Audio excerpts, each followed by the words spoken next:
So that whole process, the educational process, the networking process, the learning process, that took me almost a year. So that was in 2020. This deal closed in March of 2021. That takes a lot of patience to be doing something for almost a year and a half. Could you imagine trying to buy your first deal for almost a year and a half? A lot of people quit, which is why a lot of people don't make it in commercial real estate or even real estate in general, is they think they watch a couple YouTube videos, they listen to some podcasts, they look for deals for a couple weeks, and they say, there's no deals out there. I'm just going to go do something else. That's the reality of what happens.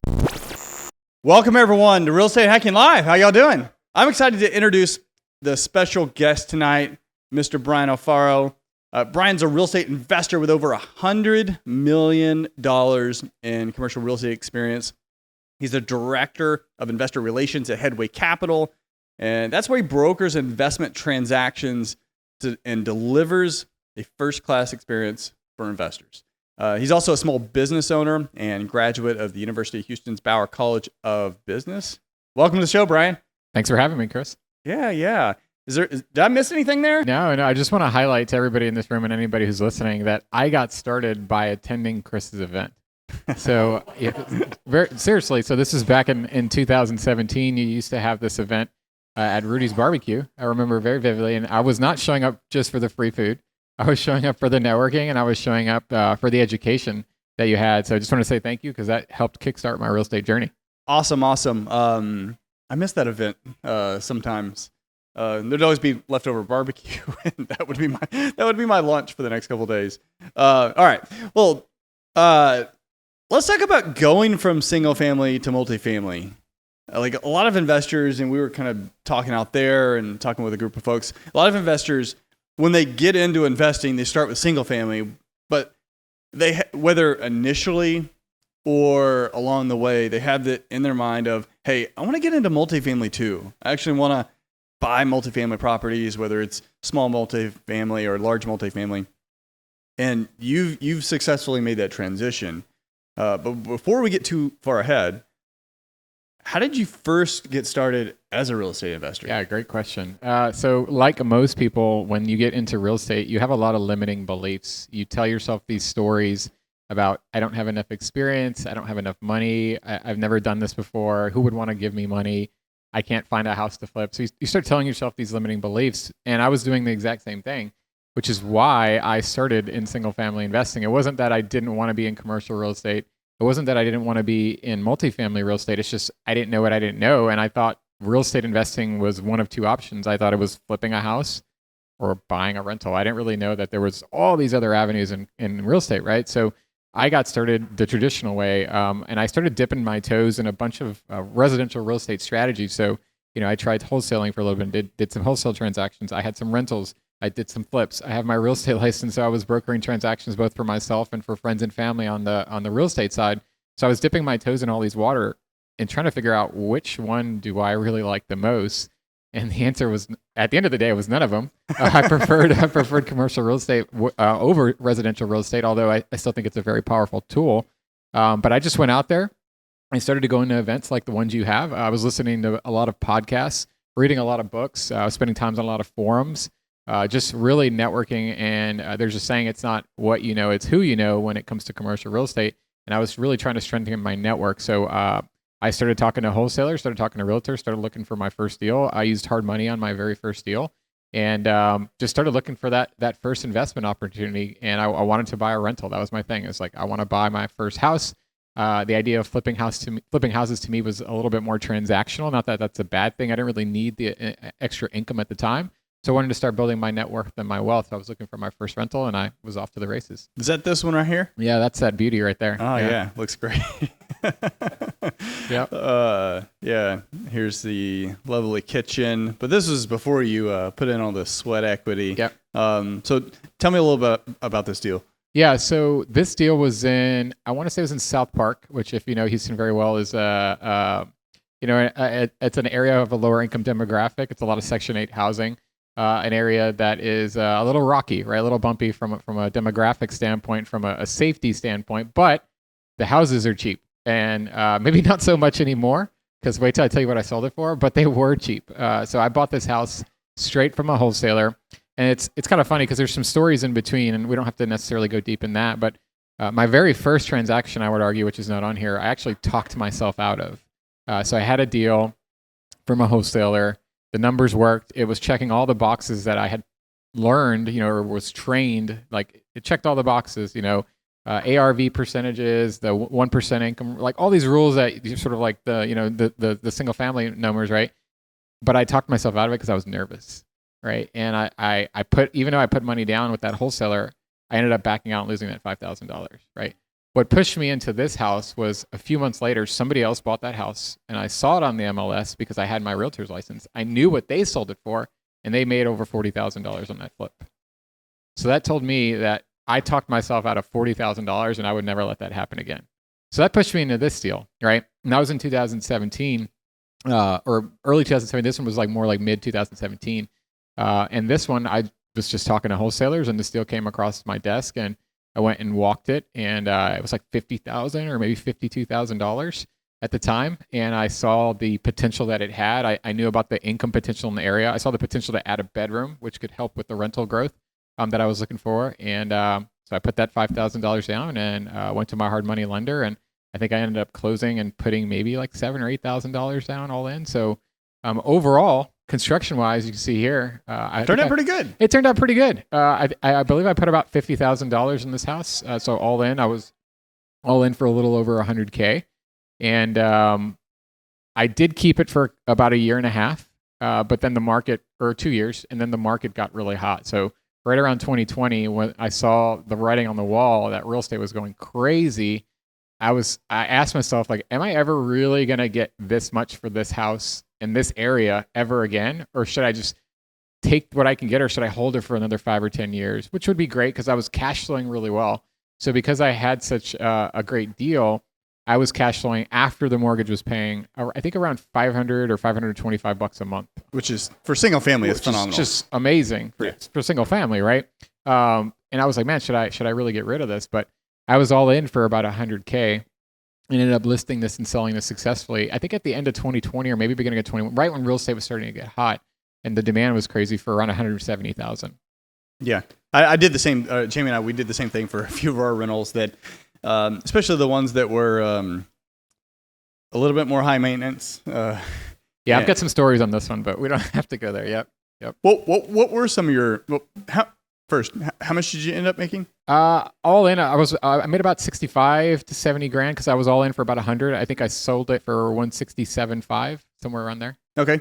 And now, had you flipped this property, what do you think you would have made? At the time, that would have in 2017. My flip, I still would have made money, but it would have probably been more like 20 to 25,000 versus the 60. Yeah. So I and this is a slight deviation. I call that the slow flip strategy. So Jamie and I learned that as well. It's like we started these flip projects, and then at the end, because we didn't necessarily need the money because we both had jobs at the time, and we realized, we'll make 30 grand, not bad, but let's just hold it, $200 a month, not bad, in cash flow, and then like over time, just because market dynamics do it, it does what it does, and then we'd make 60, 70, or there's several we made 100,000+ on what would have been a $30,000 flip. Time is your friend in real estate. Absolutely. Yeah. Now, what were some of your biggest lessons learned flipping this house? I definitely underestimated construction. I think my hard money loan was for the CapEx for the renovation was around 40 or 45. So I had to front some of my money to finish the project, my personal cash, because I didn't borrow enough, to be quite honest. Some of that was unexpected. My AC unit got stolen on closing day. So if you buy houses in South Park or Sunnyside, you probably have to put a gate on it. Right. Yeah. So like I went and checked it out the day before closing. Everything was fine. My wife and I were excited after closing. We're like, let's go to the property and look at it. We just closed on it. I had the keys. When we get there, the AC unit's gone. Right. So like stuff like that happens in real estate. Right. So cage your AC units if you're buying houses in this area.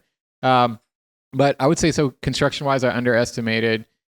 There's an argument to be made that I potentially over renovated the house a little bit, but I was getting such great rent on it. I was getting, I think the year before I sold it was $1,450 or $1,500, which is just phenomenal. And I turned it into a 4-bedroom. It was a 3-bedroom. I removed the garage, made it a master bedroom, and then made the dining room a bedroom. So it became a 4-bedroom, 2-bath versus a 3-bedroom, 1-bath. I also added a restroom to it. So there was some value created for sure. But I maybe finished wise, maybe over renovated, because when the tenant who was there for 2 years left, I had to spend another $10,000 getting it up to condition. Let's say maybe $7,500, getting it market ready. Yeah, new paint, kind of cleaning up the mess that they had made. So that was definitely one. And besides that, I think it's really important to note too that the juice isn't always worth the squeeze. Operationally, this property was challenging to manage just because of the area that it's in. We would get the AC unit stolen, flowers would get stolen out of the landscaping. So don't put flowers in houses here either. The tenants were a little bit harder to manage. I had a drunk driver hit this house on Thanksgiving, Thanksgiving night. So I got the call the next morning. Again, so just like not buying in C and D class areas was for my personality. Now, lots of people make great money in Section 8 and different things like that, but it doesn't match my sort of demeanor. I'm not looking for maximum money, maximum headache. I'm looking for good value. So.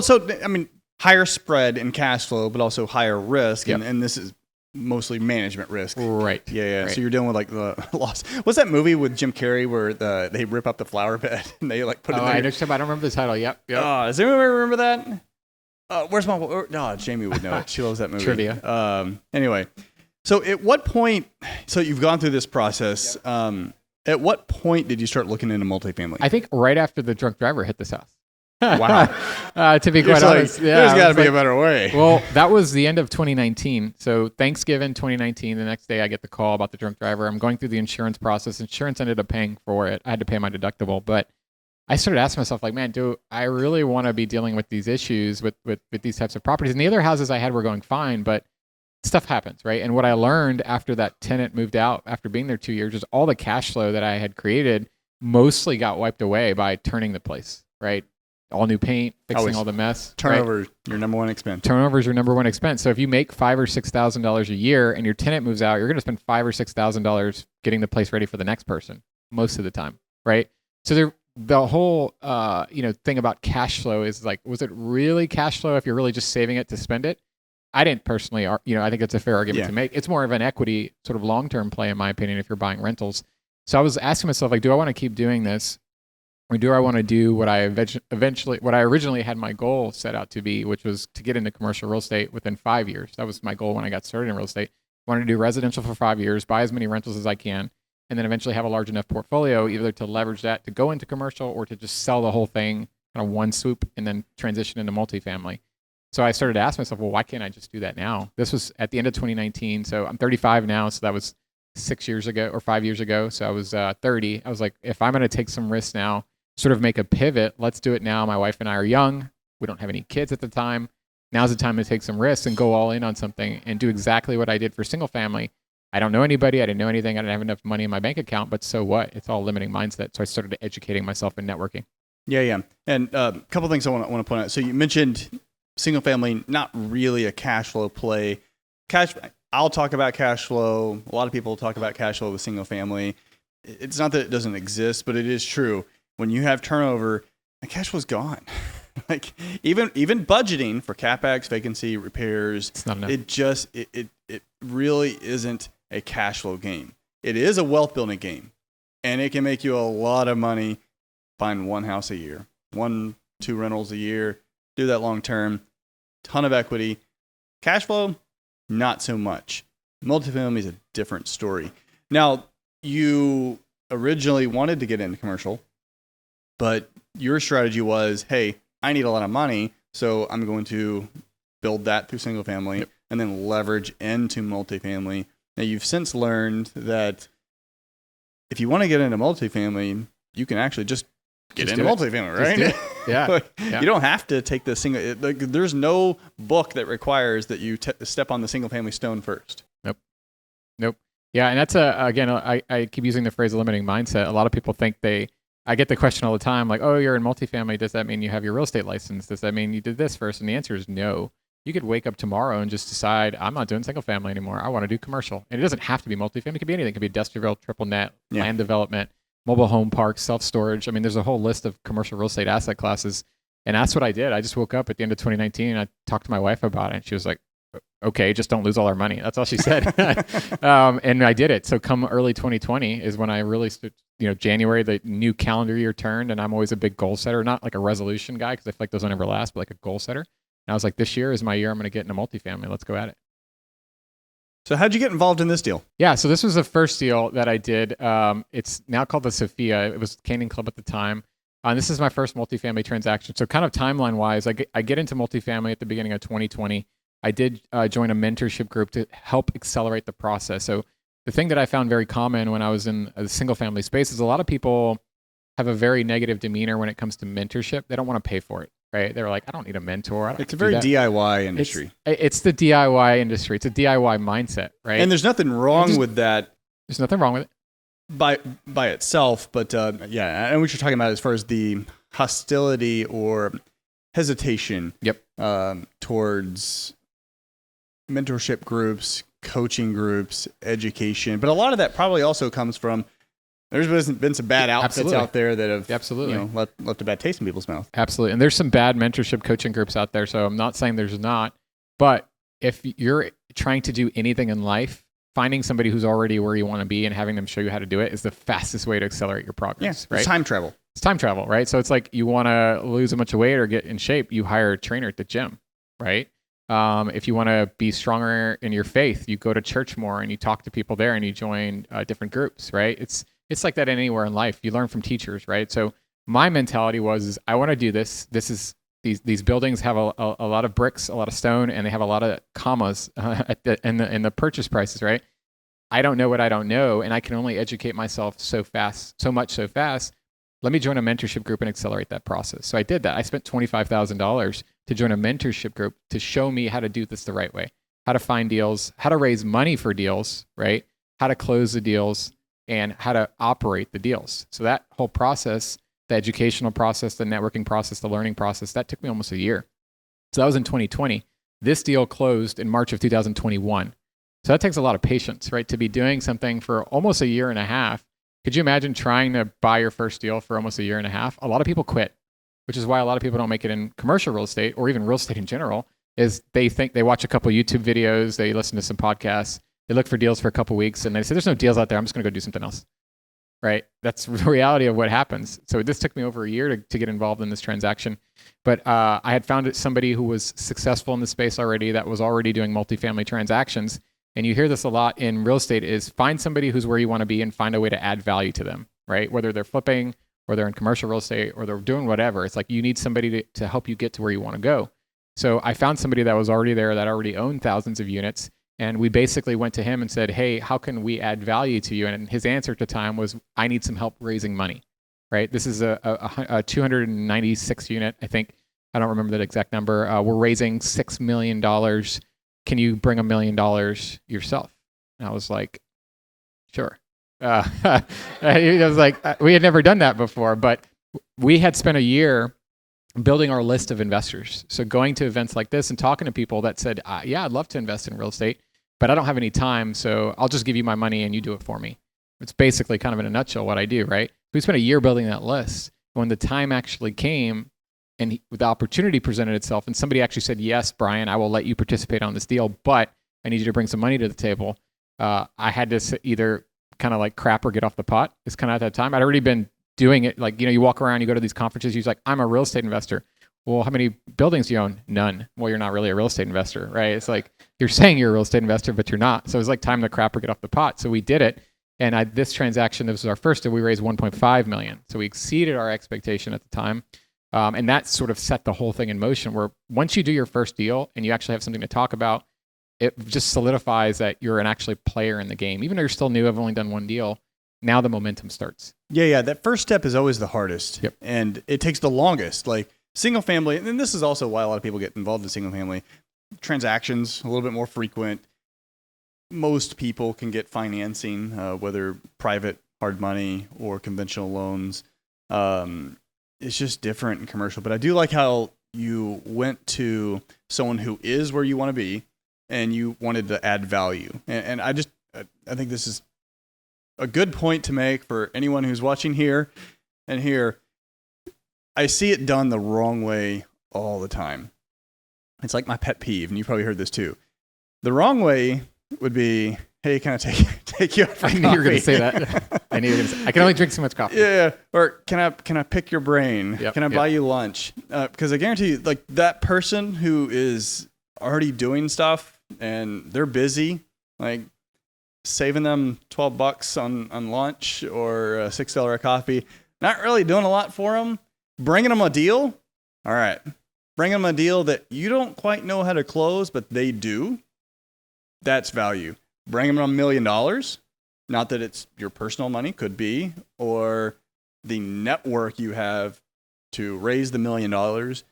That whatever that value is, that's how you do it. Absolutely. Yeah. If you're trying to get into the space, you got to find ways to add value to people, and they're not always going to tell you that, right? And somebody told me this, I think, when I was getting started, and maybe I kind of misspoke a little bit when I said it a minute ago, is it's not always a good idea to ask somebody, how can I add value to you? Because now you're creating a job for them. Now I have to stop and think about, I wonder how you could help me. Well, I don't know. You tell me. You tell me how you can help me. I told you what I do. I buy apartments, and we're looking for deals, and we're looking for dollars. If you don't have deals and you don't have dollars, you probably can't help me, just to be quite honest. And that's okay. I still want to hear about what you do. Maybe I can help you in some way or another. And if I can't, that's okay too.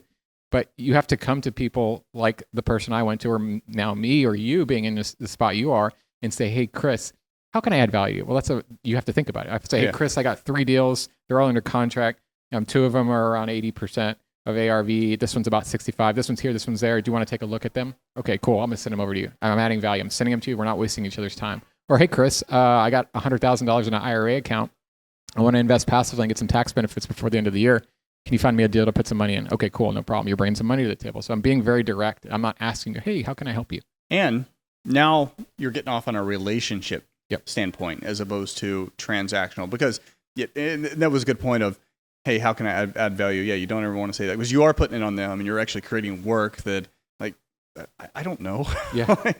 Go find me something. But I've literally said that, and most people, they just disappear at that point. But yeah, getting to know them, what they do, what their problems are, what they're looking for, and figuring out how you can solve those problems.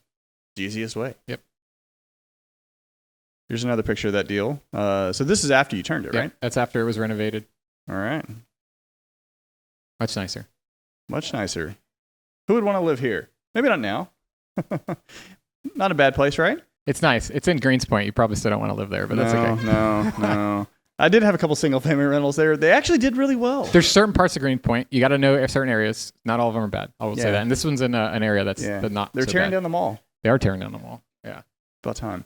So, all right. So after flipping your first multifamily, which so I say flip, I mean, you're turning it. Yep. And really it goes down to, and this is how I came up with the slow flip strategy with single family. That's what people do in multifamily and commercial. They do flip. It's just over a 3, 5, 7, 10-year period. They flip the property, they increase income, decrease expenses, then they sell. So after you went through that process with this property, what were some of the biggest differences that you noticed? And because I imagine you've gone through that, now you're starting to think back through your single family career. What were some of those differences that really stood out? Yeah, there's a bunch of differences in the industry that I think I like to highlight, or that I like the most. So I think the biggest one, and this is just my personality, I really like the professionalism that comes with the commercial real estate space. And I mean this with no disrespect. There's a lot of jokers in the single family space. And there's a lot of clowns. And there's a lot of people that will waste your time. I'm not saying there's not that in the commercial real estate space, but there's less and less in that because the clowns get exposed very fast. Right? I can talk to you within 5 minutes and tell whether you're a player or not, usually, because you know what you're talking about, right? So there's the people that are in the space are more sophisticated, right? So not only the sellers and the buyers, but the investors are significantly more sophisticated, right? We're talking about cap rates and cash-on-cash returns and IRRs and equity multiples and adding value and how, what's the yield on cost on the debt. Like, it sounds like a totally different language to some people in here, right?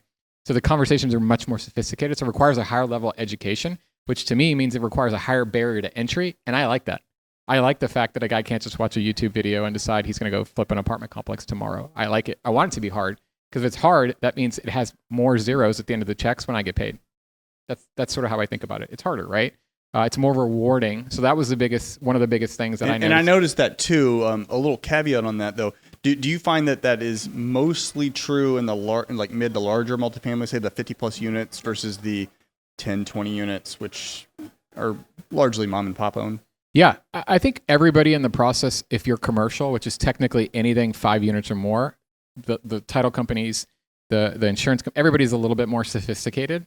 But when you go up in scale, yes, 50, 100 plus units, everybody's pretty significant, especially if you're bringing on investors. Like my job sort of day to day is to find investors to partner in these projects. So the way I present myself, the way I talk, the questions that I ask, the questions that I get asked are very high level compared to tell me about a flip or something like that, right? So yeah, I mean, I kind of find that in all the space, but definitely the bigger, if you go 300 plus units, that's more institutional. Now you're talking to private equity. Now you're talking to the BlackRocks of the world, the insurance companies that will stroke you a $20 million check, one check, right? The questions that they ask are very sophisticated, right? Well, they don't even want to talk to you unless they can deploy 10 Correct. plus. They have $5 million minimum check size. A lot of the people do. Yeah. So in what ways did you find single family better than multifamily? So I still love single family in the sense that it is very accessible to people, right? And I think that it's a great way to get started because if you're somebody who does have limiting beliefs and the only way for you to say get to the point where you want to get commercial, if it means you have to step on the single family space, then so what? Do it. There's nothing wrong with single family real estate.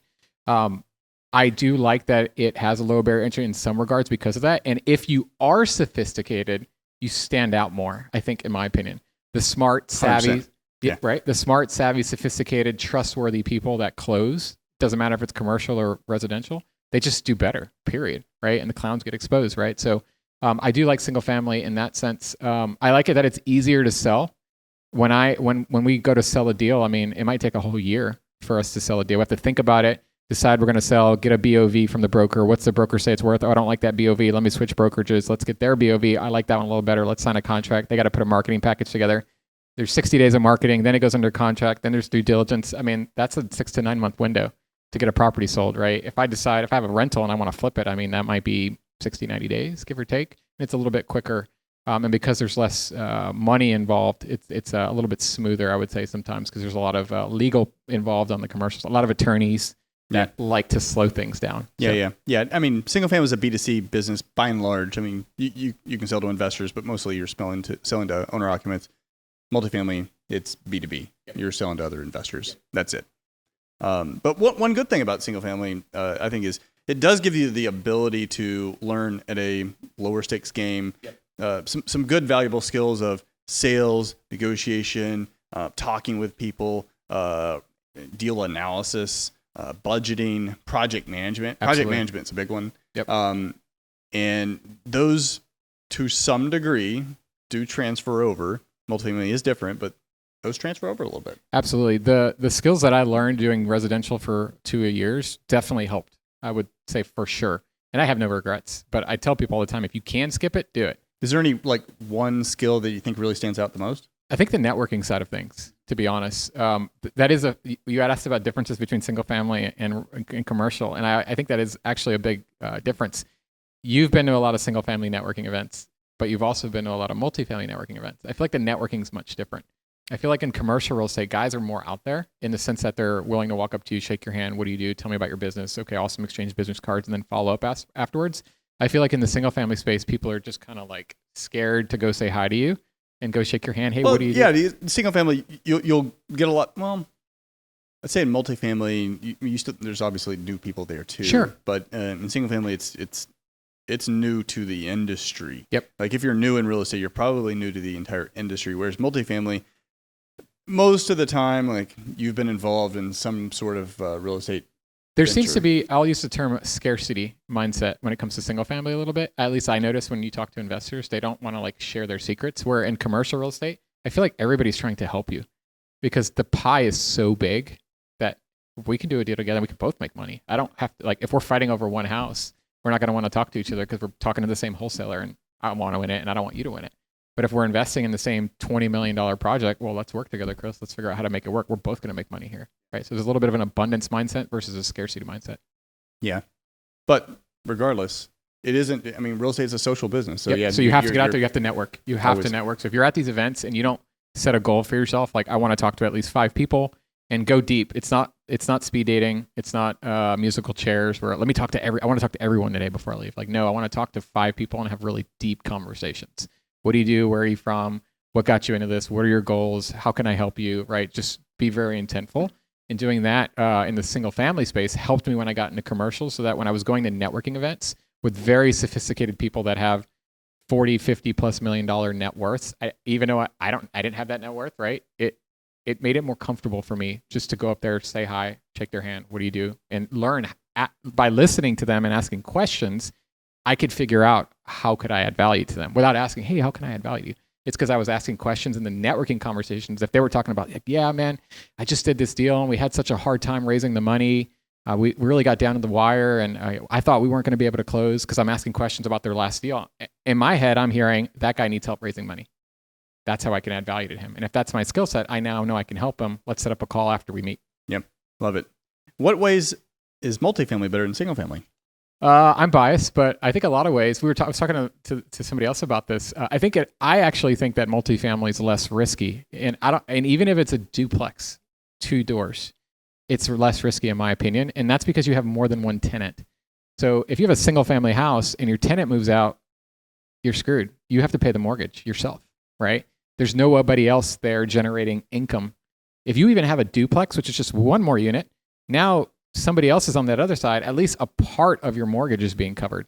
If you have a triplex or a quadplex, 3 or 4 unit, you might have all of it covered. And if you have 5 or more units, if somebody moves out, one of the units, maybe even 2, your mortgage is probably still 100% covered.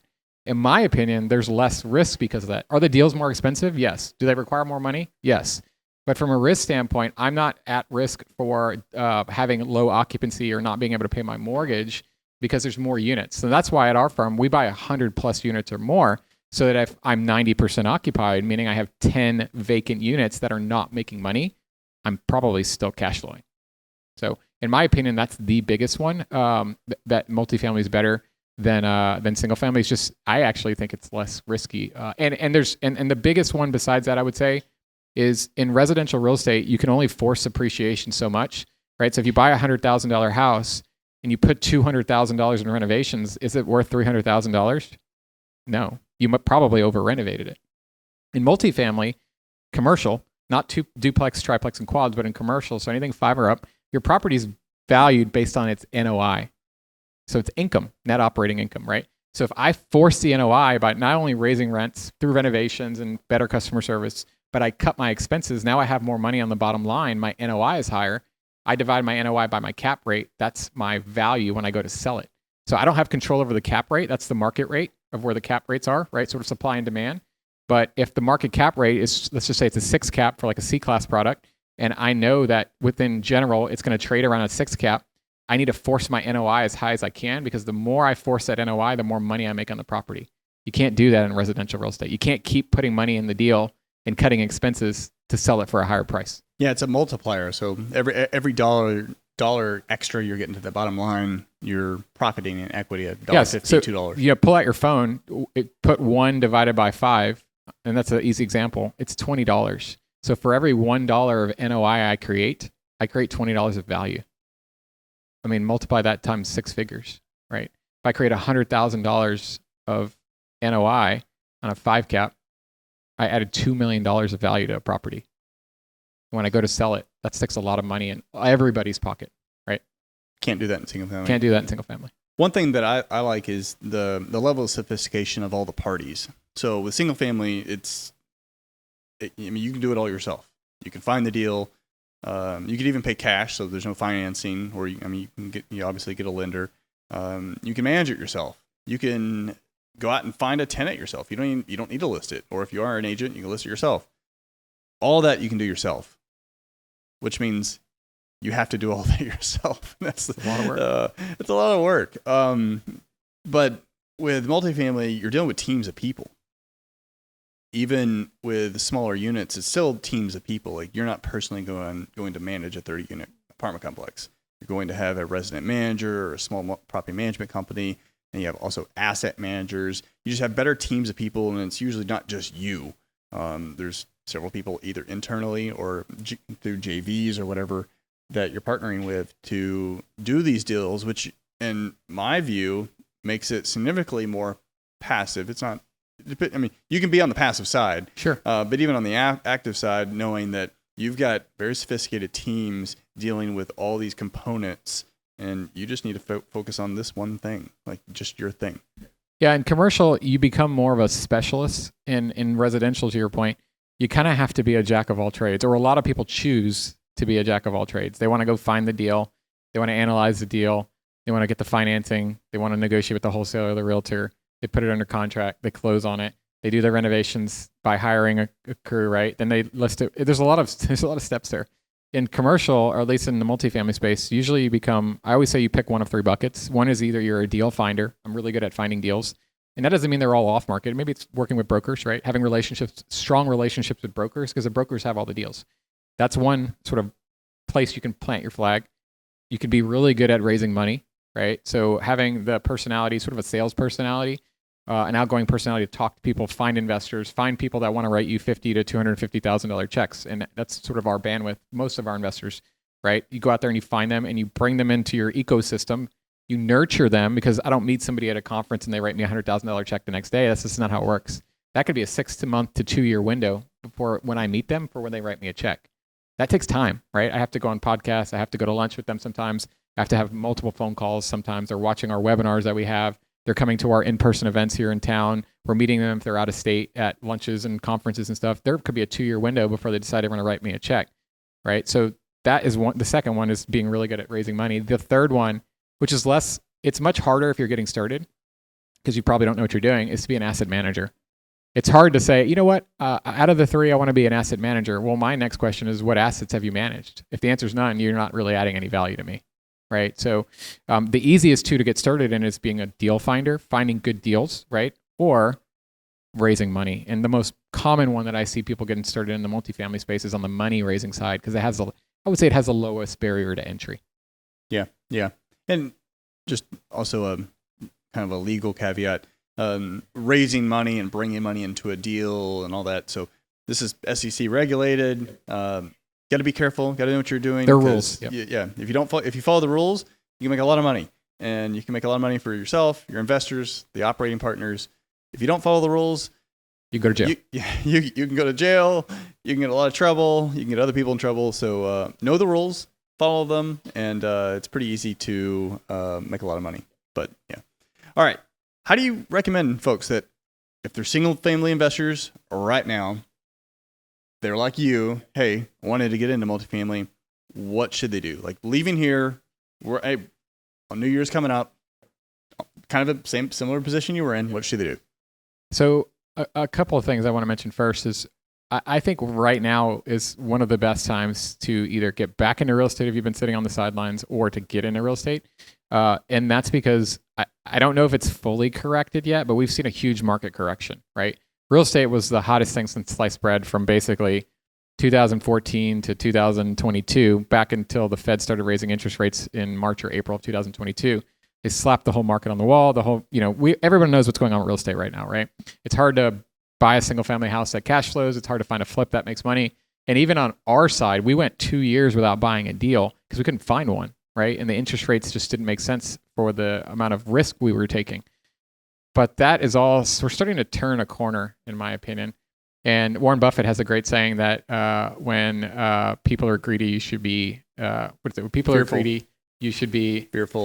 And people are fearful, you should be greedy, right? There's a lot of fear in the market right now. You read the headlines, you read, all the media outlets, they're going to talk about unemployment and inflation and all this and that. And there still might be a recession next year, but I'm okay with that because I like buying things when they're on sale, personally.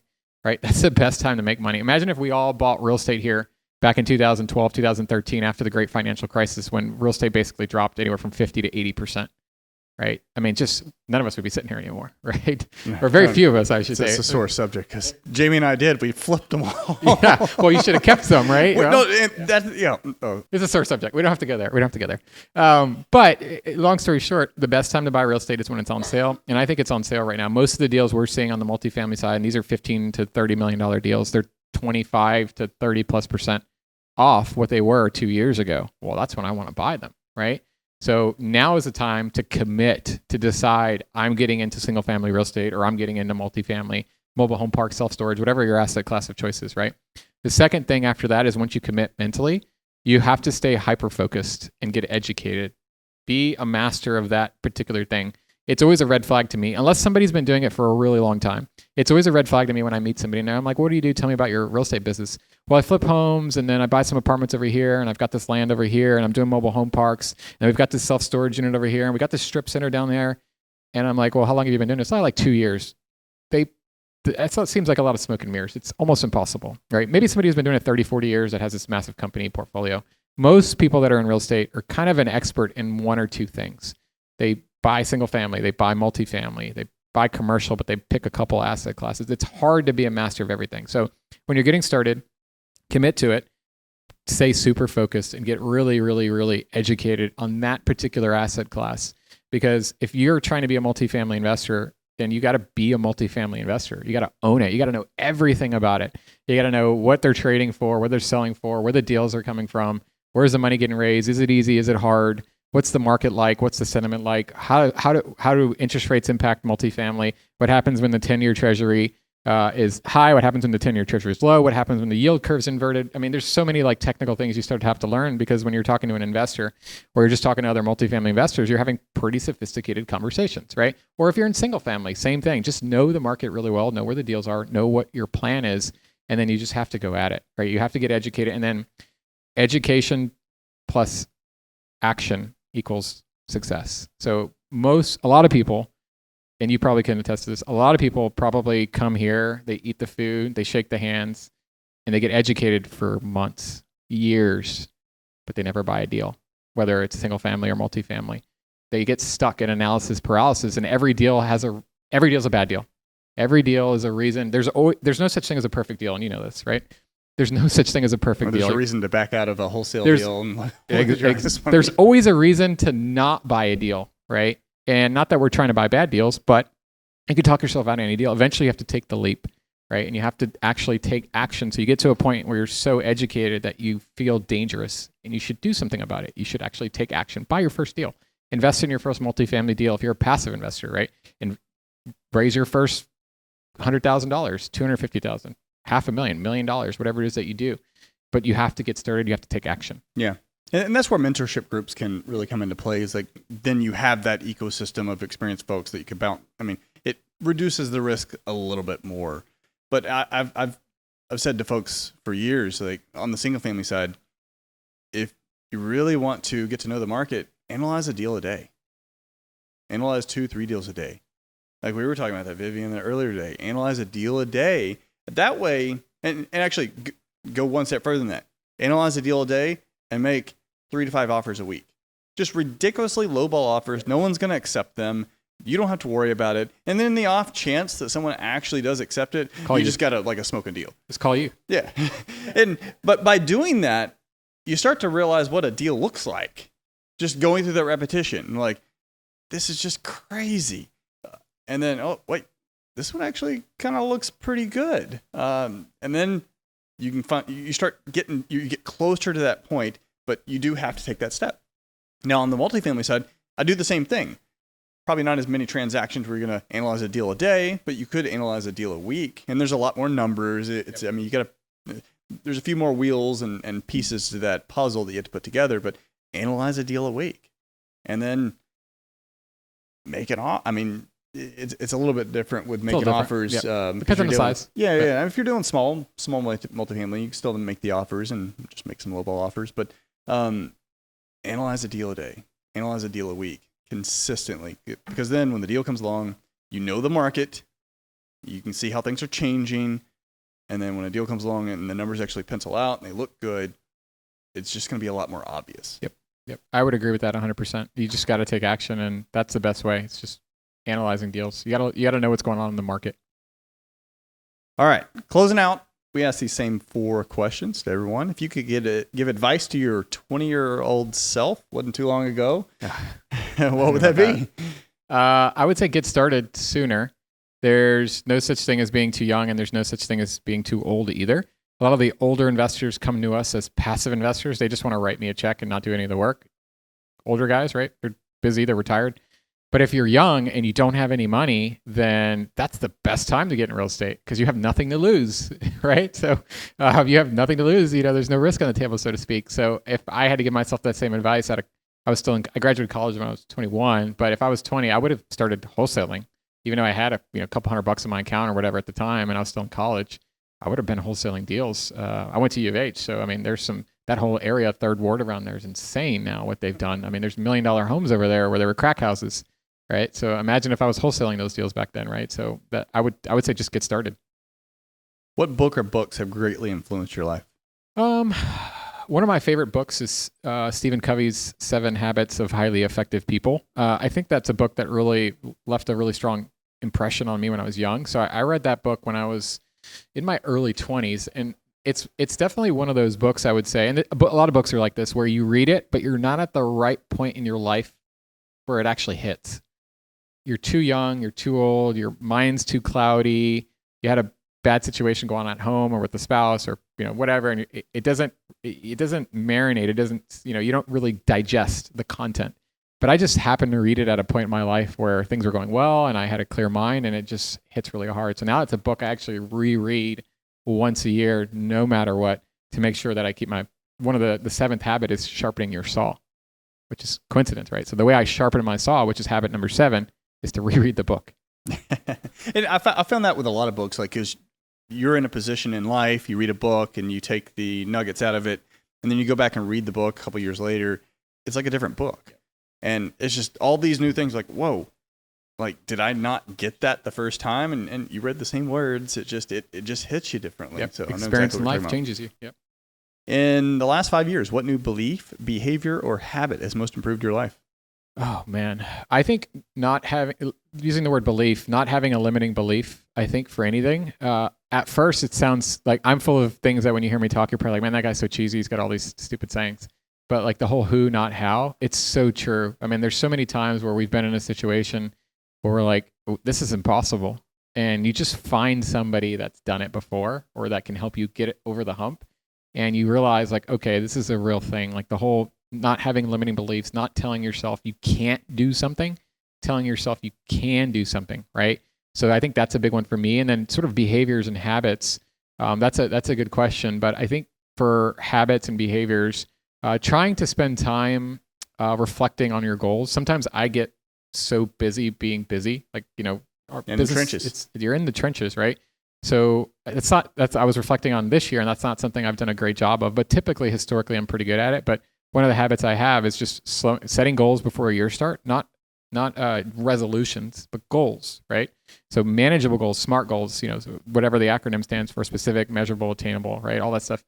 Setting SMART goals for each category in my life: personal goals, fitness goals, health goals, commercial real estate goals. I have a newborn daughter at home, so being a dad goals, like all that stuff, right? And actually spending time once a week, once a month, looking at your goals that you've written down and say, am I actually doing a good job at this? So creating that habit of setting goals and actually reflecting on them. And your goals should be in pencil. They should always change. Things change throughout the year. But I didn't do a great job of it this year because we were kind of busy being busy. We bought 2 deals this year. But I'm going to try to do that because I know it's going to improve my life next year. Love it. How can people reach out to you? Good question. You can reach out to me. I'm very active. My wife makes fun of me. I'm not on Instagram. I'm not on TikTok. I don't need any more distractions in my life doing what I do. So Facebook, I'm on there. Look me up, Brian Alfaro. LinkedIn, I'm very active on LinkedIn. So if you're trying to get into commercial real estate space and you're not on LinkedIn, you're missing the game. Most of the players are on LinkedIn, and a great place to get education for commercial real estate as well. So look me up on LinkedIn. You can also send me an email, Brian, BRIAN, at headwaycapital.us. So HEADWAY, capital CAPITAL.US. Or just come up to me, say hi. I've got lots of business cards. Happy to give you my call. Text me after. We've already talked about it. Just let me know what you want to talk about, how you think maybe you can add value, or if you have questions, and I'm happy to help where I can. So we're about to jump into audience Q&A, but we talked about that nugget, in exchange for a nice review. Well, here it is. If you didn't get it over the last 50 minutes, here's one right here. Is anyone not logged into LinkedIn in at least the last year? Raise your hand. All right. LinkedIn today is what Facebook used to be a long time ago. It's a social network now. It's not just a digital business card. So historically, a lot of people, if you haven't been on LinkedIn in a while, that's the perception. It's a social network now. It's very, very social. So we're talking about networking and just being a part of conversations. That's how you can do. So do that. Go out, network, reach out. I hate to say DM. You could DM. Just be sensitive because a lot of people on LinkedIn are pretty sensitive to spammy DMs. But you can connect with folks that are in the environment that you're trying to be in, multifamily, single family, real estate agents, money managers, whatever, and just be a part of the conversation in the comments, in the chat, reading the articles, sharing them. Anyway, just side nugget. All right, audience Q&A. My question is, going from single to multifamily, if you already have rental portfolios, can you do a 1031 exchange going into the multifamily? You can if you're planning on being an active investor. So in my space in commercial real estate, there's really, to simplify it, there's two types of investors. There's an active investor and there's a passive investor. So an active investor is somebody who essentially usually finds the deal, does all the same things you would in single family. Find the deal, negotiate the deal, put it under contract, put your owner's money, close on it, and then manage it, right? Or pay the third party manager, right? It's very similar to single family. You can do a 1031 exchange if you're going to be active, meaning you want to manage that asset. You want it to be your property. Usually you have no other partners, right? Most of the time. It depends. There's lots of ways to kind of skin it. But if you want to be a passive investor, you can also 1031 exchange into deals like the deals that I have. We work with 1031 investors, but the sponsor, which is like both what we do, we're called sponsors or operators. We have to accept 1031 investors, and not every sponsor accepts a 1031 exchange investor. And part of the reason is it's a lot of legal costs, and it has to be sort of worth it. So like for me, for example, if you want a 1031 exchange into one of my deals, usually my minimum is $1 million, right? So if you don't have $1 million of proceeds from that portfolio, usually I'm not going to say no to 995,000, right? But usually we want it to be a higher number, call it $500,000, sort of kind of like line in the sand. And most sponsors are going to be that way. So if you came to me and say, hey, Brian, I've been doing real estate for 30 years. I got this big portfolio. I want a 1031 exchange into one of your deals. It would have to be at least $500,000 or more. And you would be a passive investor in that part. Technically, legally, I don't want to get too complicated. Technically, legally speaking, you have to sign on the loan. There's sort of like some things you need to know about it. But yes, it is possible to 1031. And you can just send me an email. I'm not an expert, but I can connect you with attorneys that can help as well. And if you're doing it in your own deals, like small multifamily, Yes. 1031, and a package of 5 houses, and you're going to go sell it and buy a 30 unit that you're going to work yourself. Yep, that's a lot easier. Sure. Versus a syndication where it's a little bit more complicated. Yes. Doable, but complicated. It is. Yep. Hi. Thank you for all the information. I have a question. So for your first deal, was it passive, and can you maybe talk a little bit about your mentorship program? Yeah, so on the multifamily side, right? Okay, so no, I was an active investor in that first deal. It is very common that a lot of people who get into commercial real estate, the very first thing they do, and I actually recommend this, is be a passive investor first. Because if you're trying to do what I do, but you know nothing about the industry, just give me $50,000 and you'll learn a lot, because you'll learn about the whole closing process. You'll get the email updates. You'll get to come walk the properties with me. We do usually investor tours once or twice a year. And you'll get to see what the process is like to be inside of what we do is called a syndication. So we buy an asset and we pool a bunch of investors together to go and buy that asset, right? So being a passive investor inside of a syndication, if you have the $50,000, which is usually the minimum, is a great way to learn. Now, if you don't and you just want to be on the active side, which is what I did, then you can just jump right in and be an active investor for any particular asset. But like I said, you have to find a way to add value. You either got to find a deal or you got to have a way to actually raise the money. So I'm sorry, what was the second question? Did you get your first deal through your mentorship program? No. So the mentorship program. So there's a lot of mentorship programs for everything: single family housing, rentals, self-storage. I mean, there's multifamily, right? I did not get my first deal from the mentorship program, but it laid a great foundation so that I could go out and find people that had other deals. So it helps strengthen my network, but it did help with the capital raising side of things. So if you remember that very first thing, the way I added value to that person who was way more experienced than me is I brought them $1.5 million. Being in that mentorship group helped me raise that $1.5 million because I didn't do it all myself. I had some people helping me as well. And I raised some money from within the group, people that didn't have deals, but they had money they wanted to invest. So that's another great perk about being in a mentorship program. So I wouldn't say I found the deal specifically, but without being in that group, I would have never gotten that deal. And I'm 100% certain of that. Hello, everybody. My name is Terry Azus. And I might have missed some of the information, but you were talking about your commercial deal that you found, multifamily, in 2019. I believe. Is that It was in 2021 is when we closed our first one. 2021? Okay, Yes, I'm 2019 sorry. is when I made the mental shift, and I'm like, okay, I'm going to do commercial instead.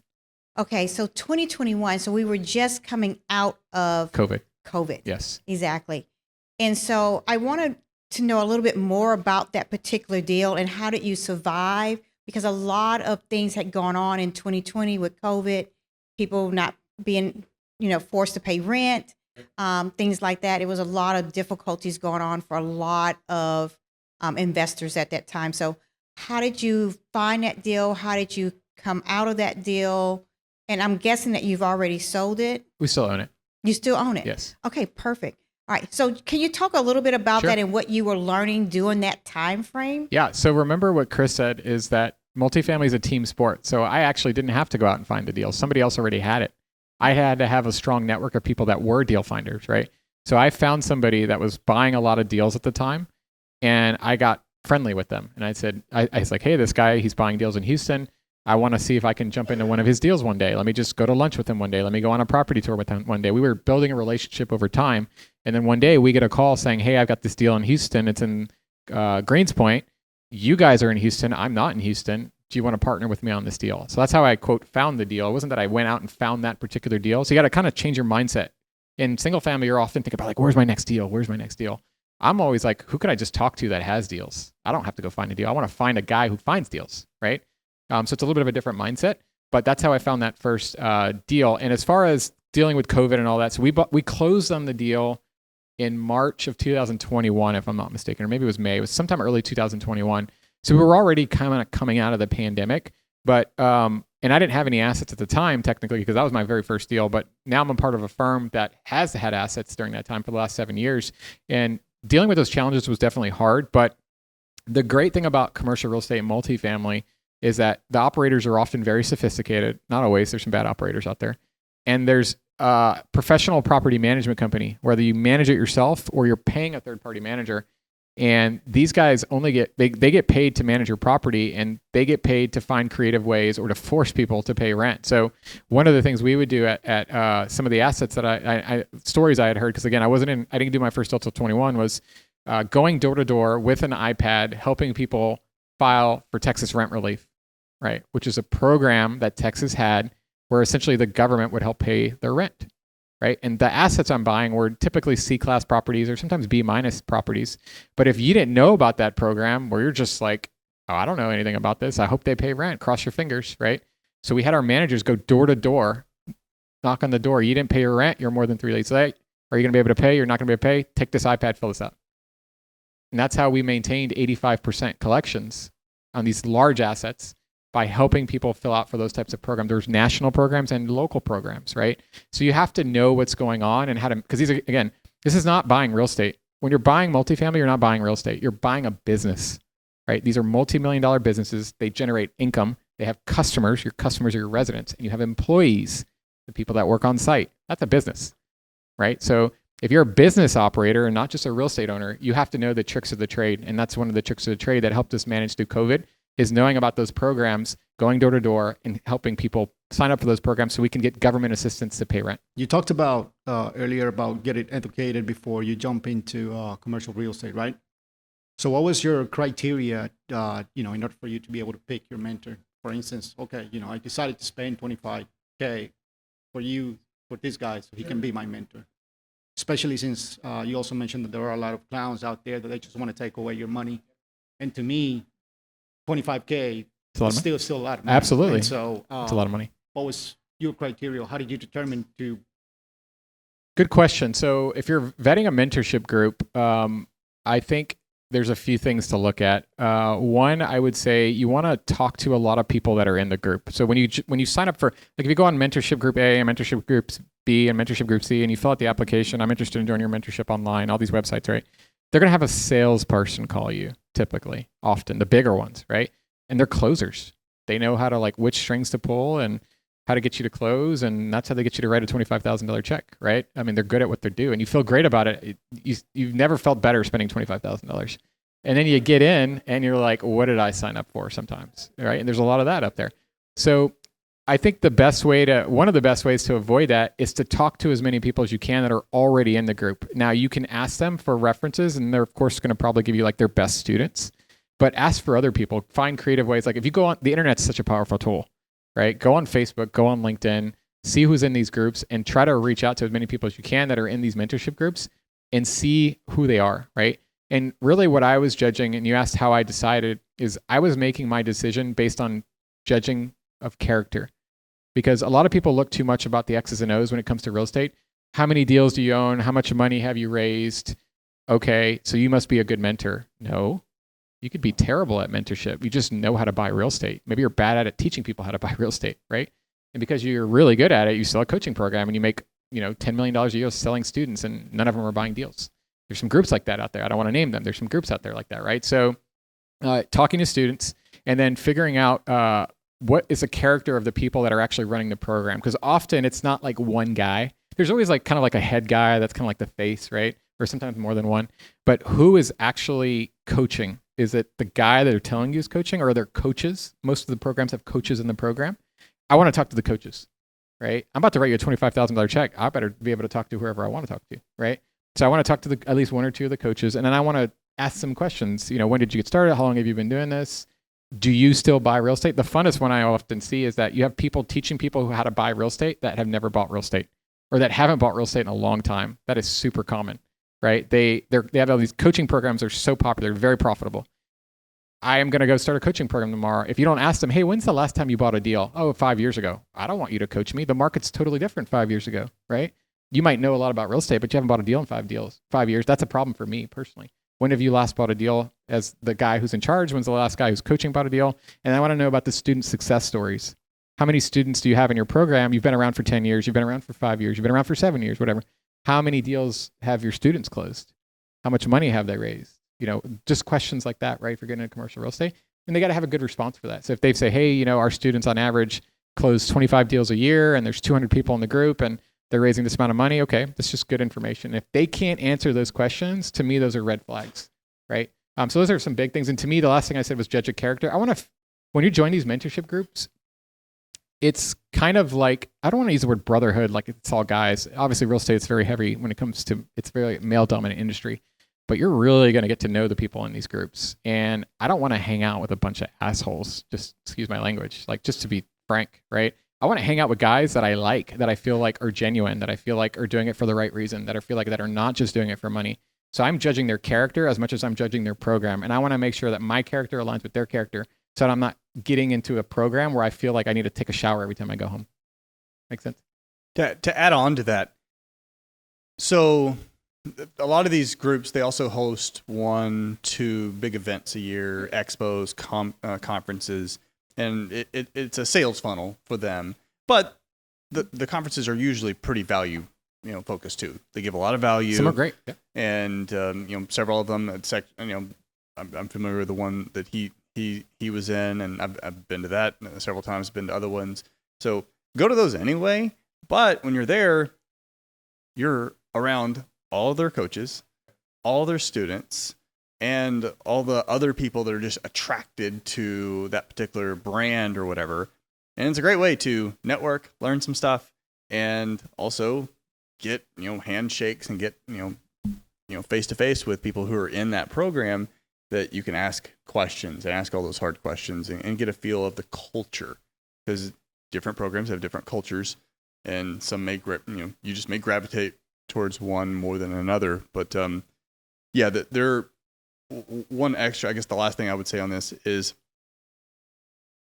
it's been a rough couple years for multifamily. The real estate, I was talking out in the hallway before we started. The fundamentals of residential real estate were good several years ago. They were good during COVID. They were good last year. They're still good today. The problem that a lot of operators got into was the interest rates went from down here way up here, like really, really fast.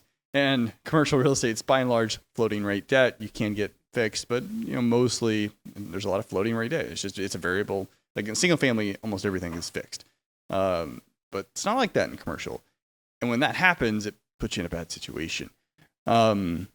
those stories are out there, and it doesn't necessarily mean that that's a bad operator. Like that can catch a good operator, in a bad situation. But what you will see is some of those case studies of how those happened and how they reacted to it. So Google reviews, go on BiggerPockets, Google, network. Don't be quick to write the check. I think that wraps it up. So thanks for coming out.